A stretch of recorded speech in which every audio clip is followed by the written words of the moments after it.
Hello guys, अस्सलाम वालेकुम। मैं आपका भाई अमार गुज्जर फ्रॉम स्पेन हाजिर हूँ एक नई वीडियो के साथ। भाइयों, आज की मेरी वीडियो पुर्तगाल के रिलेटेड है। मेरे कुछ भाइयों के मैसेज आ रहे थे जो कि पुर्तगाल के रिलेटेड कुछ इन्फॉर्मेशन लेना चाह रहे थे। जैसा कि अभी आपने सुना होगा कि पुर्तगाल में फ़ाइल लॉक बंद हो गई है, तो इस रिलेटेड भाई के कुछ सवालात थे और कुछ और भी भाई पूछ रहे थे कि वहाँ पर अभी काम के क्या हालात हैं, वहाँ पर सैलरीज क्या है, वहाँ पर जो अभी क्या कहते हैं रिहाइश का वहाँ पर क्या सिस्टम है, इजीली मिल जाती नहीं। तो इस वीडियो में आपको ये सब चीज़ें क्लियर होने वाली हैं। अपने भाई की इस वीडियो को एंड तक देखिए, तो आप लोगों की इंशाल्लाह जितनी भी जो है ना सेन में सवाल है, जितनी कन्फ्यूजन है, वो सब कुछ इस वीडियो को देखने के बाद इंशाल्लाह क्लियर हो जाएंगी। तो भाइयों, ये बिल्कुल आपने सही सुना है कि पुर्तगाल में जो आर्टिकल 88 और आर्टिकल 89 के तहत जो आप अपनी फॉइल लॉक करवाते थे और अपने पेपर लेते थे 2 साल बाद, तो 12 टैक्सेस पे करने के बाद या 6 टैक्सेस पे करने के बाद, तो वो अभी बंद हो गया है। ये बिल्कुल एक ऑथेंटिक इन्फॉर्मेशन है। तो मैं ये कहूँगा कि ये एक सैड न्यूज़ है उन भाइयों के लिए जो अभी पाकिस्तान से पुर्तगाल आना चाह रहे, दूसरी यूरोप कंट्रीज से। उन्होंने स्पेशली शेंजन वीज़ा अपना अप्लाई किया था कि वो आगे पुर्तगाल जाना चाहते थे, अपने पेपर बनवाना चाहते थे। तो भाई इस वक्त फ़िलहाल उनके लिए ये एक सैड न्यूज़ है। तो अभी ये बिल्कुल जो है फाइल लॉक वाला सिस्टम अभी फिल वक्त अभी ये नहीं कहा जा सकता ये कब तक या ये दोबारा हो सकता है कल को ओपन हो, लेकिन फिल वक्त ये आर्टिकल 88 और आर्टिकल 89 के तहत अभी जो आप फाइल लॉक करवा पेपर लेते थे वो बंद कर दिया गया है। तो ये एक बहुत बुरी न्यूज़ है और जो भाई अभी अभी पुर्तगाल पहुंचे हैं उनके लिए भी ये एक सैड न्यूज़ है। ठीक है, तो अभी इन्होंने किया यह है कि इन्होंने जितने अभी तक के जो थी ना फाइल लॉक, वो इन सब कुछ इन्होंने क्लियर कर दिया है और बहुत जल्दी में क्लियर किया है। ये भी हो सकता है इसकी रीज़न के अभी इतना ज़्यादा रश पड़ गया था, वो सब कुछ इन्होंने क्लियर किया। में भी हो सकता है कि जब वो इनको TRC कार्ड वगैरह मिल जाए जो पिछले केस पेंडिंग थे, ठीक है, तो मे भी कल को ये फिर रीओपन करें। इनकी इमिग्रेशन हो सकता है फिर पहले भी इस तरह हुआ है, पहले भी बंद हुई फिर ओपन हुई, अभी हो सकता है उसके बाद फिर ओपन हो, लेकिन अभी आपको उस टाइम के लिए वेट करना पड़ेगा भाई। तो पहले तो ये बहुत अच्छा था, पुर्तगाल अपने पेपर्स के लिहाज से बहुत अच्छी कंट्री थी, नंबर 1 कंट्री थी यूरोप में जो सबसे इजी वे में आपको पेपर देते थे। ठीक है, आप जाते थे अपने फॉइल लॉक करवाते थे आर्टिकल 88 में या आर्टिकल 89 में और अपने 6 टैक्सेस या 12 टैक्सेस के बाद 2 साल 2.5 साल 3 साल में आप अपने पेपर रेजिडेंस कार्ड ले लेते थे और अपना इजीली ड्राइविंग लाइसेंस वगैरह भी बगैर किसी ट्राई के चेंज करवा लेते थे।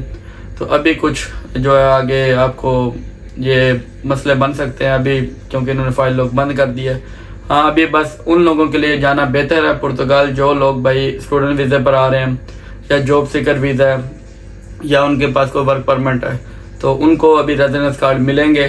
तो बाकी जो भाई अभी आना चाहते हैं, तो मैं अपनी पर्सनली राय दूंगा कि वो अभी पुर्तगाल को ना देखें। जो मेरे भाई पूछ रहे थे कि वहाँ पर जॉब्स के क्या सीन है, जॉब मिल जाती है वहाँ पर, इजीली काम मिल जाता है वहाँ पर, जो है रिहाइश इजीली मिल जाती है। तो भाई मैं खुद भी पुर्तगाल रह कर आया हूँ, मेरा पर्सनल एक्सपीरियंस भी है। ठीक है, तो मैं लिस्बन में रहा हूँ, तो लिस्बन में ही आपको पता है कि काफ़ी ज़्यादा रश है वहाँ पर। तो भाई जॉब्स के मैं आपको रियलिटी बताऊँ, वहाँ पर जॉब्स के बहुत बुरे हालात हैं।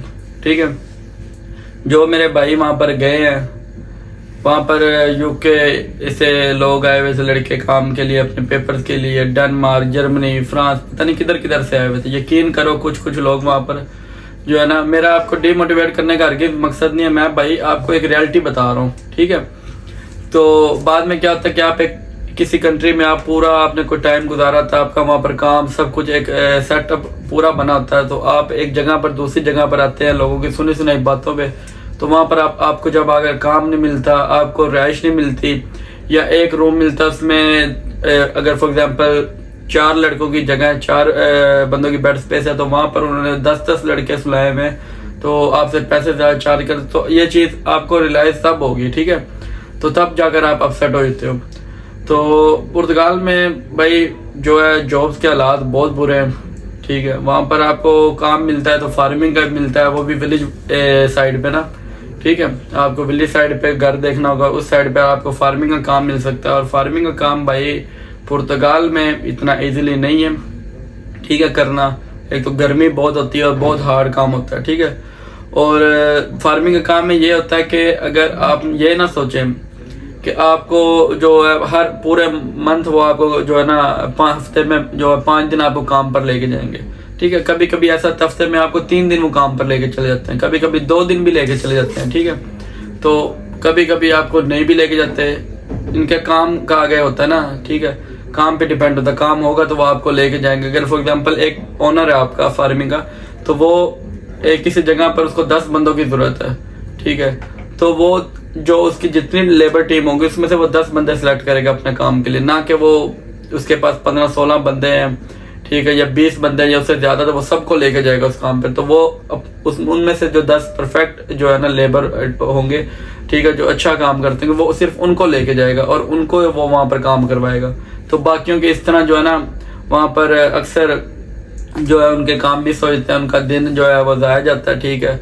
तो इस तरह भी उनकी जो सैलरी होती है ना मंथली, जो एक एवरेज सैलरी है वहां पर, वो बिल्कुल डाउन हो जाती है। तो वहां पर फार्मिंग में आप ये भी कह लें कि एक परमानेंट सैलरी नहीं है, ठीक है। मैं आपको अपने भाई अपना पर्सनल एक्सपीरियंस भी शेयर कर रहा हूँ। वहां पर आप ये परमानेंट सैलरी आप नहीं कह सकते, ठीक है। बाकी वहां पर सैलरीज का भाई ये है कि सैलरीज वहां पर जो है 800, 900, 1000 यूरो तक आप कमा लोगे ज्यादा, ठीक है। थोड़े से वहां पर एक्सपेंसेस कम है पुर्तगाल में। तो भाई वहां पर जो है काम के वाकई हालात, आप सिटी में अगर कहें किसी अच्छे काम में लगना है, रेस्टोरेंट फील्ड में, ये इधर उधर, तो भाई वो बहुत मुश्किल है, ठीक है। आपके पास रेजिडेंस कार्ड नहीं होता, आपने सिंपल फाइल लॉक करवाई होती है, तो आपको काम पर कोई नहीं रखता। अगर रखे भी तो आपको बहुत कम सैलरी देता है और आपसे काम बहुत ज्यादा लेता है। ये तो हो गया कि रियलिटी काम के रिलेटेड, ठीक है।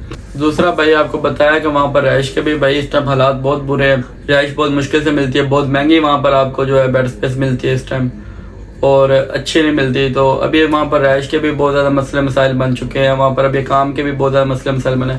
और मेन जो चीज़ थी भाई, जो लोग ये सब चीज़ें फेस करते थे अपने पेपर्स के लिए, दूसरी कंट्रीज से आते थे, वो तो भाई अभी फिल वक्त तो वैसे ही बंद हो गया फाइल लॉक वाला सिस्टम।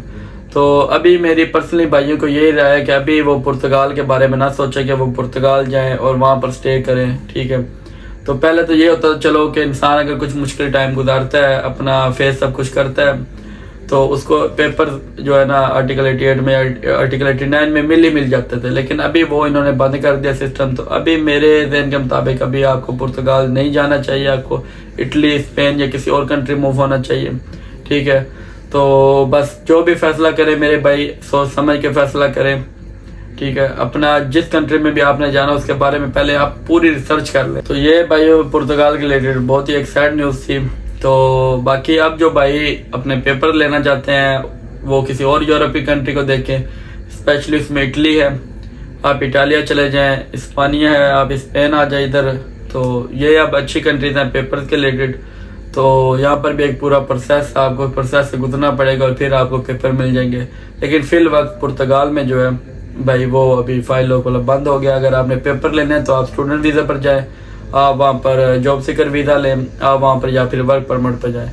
तो जो भाई अभी पुर्तगाल जाने का सोच रहे हैं वो अभी जो है अपना सोच समझ कर पुर्तगाल का फैसला कीजिए, क्योंकि अभी पुर्तगाल जाने का फ़ायदा बिल्कुल भी नहीं है। पहले तो चलो पेपर्स का था, तो मेरे बहुत सारे भाई इस चीज़ को लेके डाउट में थे कि अभी ये वाकई बंद हो गया या नहीं हो गया। जो पाकिस्तान से अभी आना चाह रहे थे दूसरी यूरोप कंट्रीज में, स्पेशली वो आगे पुर्तगाल जाना चाहते थे अपने पेपर्स के लिए कि हम पहले आगे जाते सब पुर्तगाल मूव होंगे।